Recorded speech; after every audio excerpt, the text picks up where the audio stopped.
All right, so what makes these perfumers so depraved? So what I do know, like the perfumers were hunting the jars to use as materials for their craft. Um, I don't really know or at least don't remember too much else about why they're all messed up. I mean, to be fair, all sorts of weird smelling stuff can make you crazy.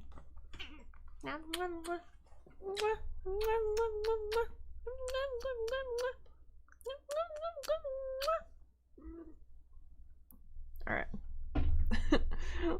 let's learn a bit more about the perfumers. And is it what makes these perfumers so depraved, or is it what makes like the perfume? Is it like a specific clade of perfumers? Yeah. Bing's having a great time. All right, let's find out.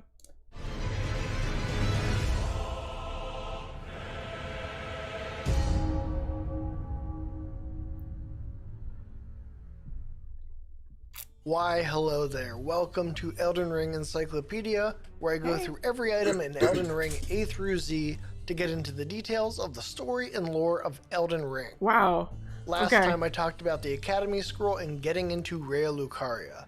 In this video, we are switching gears and discussing the item Acid Spray Mist, and through it, the depraved perfumers and what makes them so rotten. Let's get into it. First, a little history. Crazy. I'll be talking more about the other flavors of perfumer in future videos, but you cannot properly discuss depraved perfumers and what sets them apart without understanding the history of the perfumers and their role in the lands between. Yeah. If you watch this video and want a more in-depth analysis of the perfumers and their history, Hawkshaw has a video about the perfumers that generally aligns with my interpretation and lays out a compelling tale. Okay. You can find it in the description below. Okay, cool. But back to the history. The Perfumerhood tells us that in times past, the role of perfumer was much respected, a blessed apothecary in the eyes of the many. The perfumer robe expands upon this, saying that the thick front apron embroidered with a depiction of the Erd tree is proof of mastery of the apothecarial arts, and its weight symbolizes the onus of both pride and responsibility. The perfumers were skilled apothecaries who practiced restorative arts with aromatics. They held high station in the capital city, evidenced by the Erd steel dagger they wield, a weapon carried by the Erd tree royalty according to its description. The perfume bottle tells us that the art of perfuming was once jealously guarded in the capital. The art of perfuming, with its ability to heal body and mind, was valuable enough to exclusively hold, and also potent enough that the Golden Order would want to keep the practice guarded. Yeah, no However, kidding. the Shattering War would affect everything and everyone, and the perfumers were no exception. The Perfumerhood explains that after entering the battlefields of the Shattering, they traded their aromatics for poisons and explosives. Not only did perfuming change from an art of healing to an art of war, but as war spread across the lands between, so did the art of perfuming, and the perfume bottle tells us that the art became widely practiced throughout the lands between. Sucks. Now we have the general history of perfumers as apothecarial healers and later battlefield commanders, but before we discuss how the depraved perfumers fit into all of this, we have to talk about the Omen Killers. This bluntly named group started with a famous perfumer named Rollo. Omen Killer Rollo's ashes state that Rollo imbibed a physic to rid himself of emotion, thus enabling him to enact his nightmarish labor, hunting the Omen. The Omen Killer robes tell us more about the Omen Killers, explaining that the robe's thick apron is worn in remembrance of Rollo, the progenitor of the Omen Killers and a perfumer of antiquity. I see. We will talk about the Omen Killers more in future videos, but what we need to remember for now is that the Omen Killers slaughter Omen, people born with accursed blood who grow horns. Yeah. And it's not just omens. They hunt down all creatures outside the grace of the Golden Order. Sucks. I would say that even more than the military perfumers of the Shattering, the Omen Killers have very much strayed from the blessed apothecary roots they came from. So who are the depraved perfumers then? The Depraved Perfumer robe says, these heresy-inclined perfumers imbibe their own spices to alter body and mind. Their slow descent into self-destruction is what earned them their name. And Depraved Perfumer Carmon's ashes state that depraved perfumers practice their art for themselves alone. Depraved means to act in a morally corrupt or perverse way. At first, I interpreted the depraved perfumers as being morally corrupt because they are selfish by practicing their arts for themselves. That their self-destruction that earned them their name is due to the dangerous and harmful techniques they practice. Basically, they're the evil, selfish perfumers. Okay. Being differentiated as depraved implies to me that the other perfumers are not depraved, that they're by comparison morally upstanding and virtuous. But are they really? The military perfumers practice the spark aromatic technique, which sprays fire. This is a big no-no for the Golden Order, and the spark aromatic item description explains that though fire was prohibited to those who served the Erd Tree, this rule was forgotten as the war drew ever on. So even though they started practicing prohibited fire techniques in an order known to exile those who even saw visions of fire, they were not called depraved and they let it slide. The Omen Killers are genocidal butchers whose founder developed a physic to rid himself of emotions in order to do it, and yet these actions that I would certainly classify as immoral are not described as such. Oh. At this point, we should examine the self-destructive techniques of the depraved perfumers. Maybe they're so bad that it explains what makes them depraved in comparison. The cookbooks of the depraved perfumers state that they contain perilous techniques no ordinary physician would attempt. Acid spray mist is one such technique, and it says, forbidden art of the depraved perfumers, craftable with a perfume bottle. Use FP to release an acidic mist from the user's mouth, damaging armaments and temporarily lowering attack power. Perfumed powder is held in the mouth to dissolve before being expelled. It was once a restorative art, or so it is said. Poison spray mist is described similarly, but instead poisons the enemy. They are both restorative arts repurposed to do harm, but that is no different really than the perfumers of the Shattering creating poisons and... I mean, in order to heal, you have to know how to harm, in a way. Like, you gotta know what causes the harm so that you can heal it or work with it. So, Bing! Fucking, you're harming me right now. So it's no wonder that they switched to harming. Oh! God, the stink. Bing, that is foul. Oh. Explosives. Another technique of the depraved perfumers is called blood boil aromatic. Forbidden art of depraved perfumers, craftable with a perfume bottle. Uses FP to enter a temporary state of fervor, raising maximum attack power and stamina while also increasing damage received. Even upon the battlefield, do you fear being wounded? Take a good look, your limbs are frozen stiff. This technique is admittedly pretty self-destructive, turning depraved perfumers into berserkers on the battlefield. And yet, is it really depraved compared to the uplifting aromatic of the military perfumers?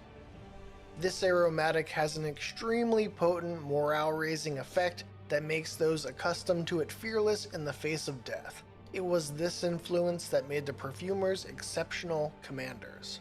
So they're good support units. Military perfumers as commanders used this to boost the morale of their soldiers so that they would fearlessly charge into the face of death, which honestly feels worse to me than turning just yourself into a berserker.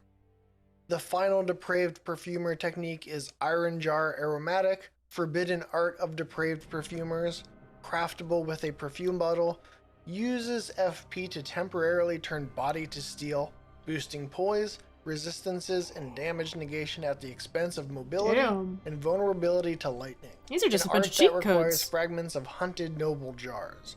Depraved perfumers are plainly in league with jar poachers. Yeah, jar poachers. I won't poachers. argue that anyone who would consider harming Jar Baron or Alexander to turn into iron for a minute is not a monster, and the depraved perfumers being in league with jar poachers is not a good look. However, the Omen Killer's sole purpose is genocidal slaughter. So by my standards, all of these folks smell pretty depraved, but what makes these perfumers depraved according to the perspective of these item descriptions? I think it is less about the fact that they practice their art for themselves and more about the fact that they don't practice the art of perfuming for the Golden Order. Yeah. The military perfumers go to war for the Golden Order, and the Omen Killers genocide those rejected by the Golden Order. The Depraved perfumers, however, are described as heresy inclined by their set, and I think that is putting it a little mildly. Their robe is different from that of the other perfumers, and the robe's item description explains that the embroidery on the apron is itself a curse upon the Erd Tree. Are you really just heresy inclined when your symbol is a curse upon the holy symbol of the Golden Order? Seems more like a heresy. Is that snakes? That looks like snakes. The plot thickens. Even more. I'm just saying. Motivated kind of situation. In either case, they are considered depraved from a pro-Golden Order perspective, which is present in these item descriptions. And according to this perspective, being morally corrupt and perverse pretty much begins and ends with if someone supports the Golden Order. In this light, the Depraved perfumer robe stating that their slow descent into self-destruction is what earned them their name is moral self-destruction in a system where right is adhering to the Golden Order and wrong is not adhering to it.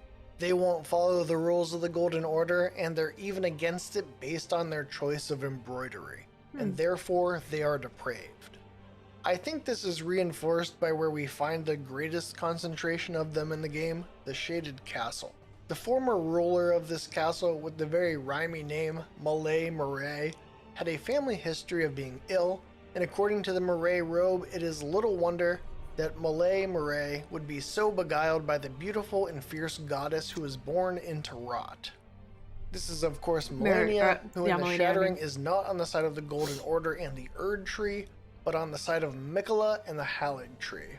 This secondary effect of this is that a love of rot also provides a place filled with key ingredients for many perfuming techniques, especially those of the Depraved perfumers, such as the Miranda plant.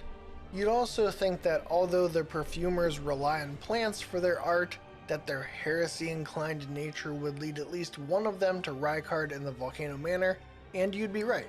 We find Depraved perfumer Carmon's ashes sealed away in the Volcano Manor. Carmon was a notably formidable perfumer whose strength rivaled that of heroes, and it is said that he was in search of a secret physic of revivification. Being supposedly unkillable, Rykard not only aligns with Carmon's morals, but also his goals, and the Volcano Manor is a sensible place to explore revivification. So what happened to Carmon? The spirit ashes imply that he never accomplished his goal. I think the answer is in his ashes. According to the description, his strength rivaled that of heroes. And as we learn from Tanith, if you follow this heroic path, one day the Lord will see you. The Lord's visits with our champions are always a spectacle. And according to Rykard's Rankard spell, the Lord granted heroes an audience, whereupon they were welcomed by the Maw of the Great Serpent, and within the serpent's bowels, they became the Lord's kin. It is likely that Carmon, in his pursuit to create a physic of revivification, sought an audience with Rykard and met his end in Rykard's tummy. Yep. And there you have it, the story of the Depraved perfumers and what made them so depraved in the eyes of the Golden Order. That's rude. I really enjoyed this dive into their story, and I always enjoy examining the inherent perspective found in many item descriptions and seeing what more we can learn about the world through better understanding this perspective. If you enjoyed this video, please give it a like, and if you want more Elden Ring story and lore content, then subscribe to the Lore Hunter. I also want to plug that I do have a Patreon, and one of the nice advantages of being a patron is that all patrons get access to a patron-only RSS feed where I upload audio versions of my videos. I know I listen to videos as often as I watch them, and if you do as well, then it might be nice to have them on your podcast player of choice. Thanks for watching. Yeah, no, it did suck going there, yeah. Damn, man. Brutal. Well, alright. Now I know a little bit more about the perfumers. That's nice. Right, Bing? Bing came up here to perfume me. I don't even know how such a tiny little creature can get so fucking stinky. Where does all that smell come from? Where does that smell come from, you little weirdo? Bing would definitely be a perfumer.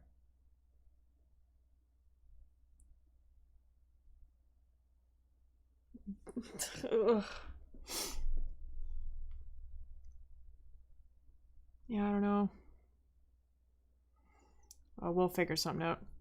You don't stagger or move slow and Really? Maybe because they figured you get through enough of it on your first playthrough, they don't want you to suffer the second. You'd think they'd almost want to make it worse. Oh well. That's cool though. It seems like absolutely everyone in the entire game has pretty much just completely fractured off. Not many people stay loyal to their cause, even America. The perfumers being all over the place, so that's kind of an interesting thing.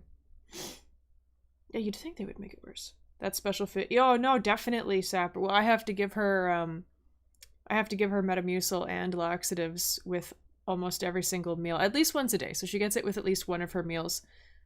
And yeah, it's very stinky. Yeah, it is basically the end of the world, yeah.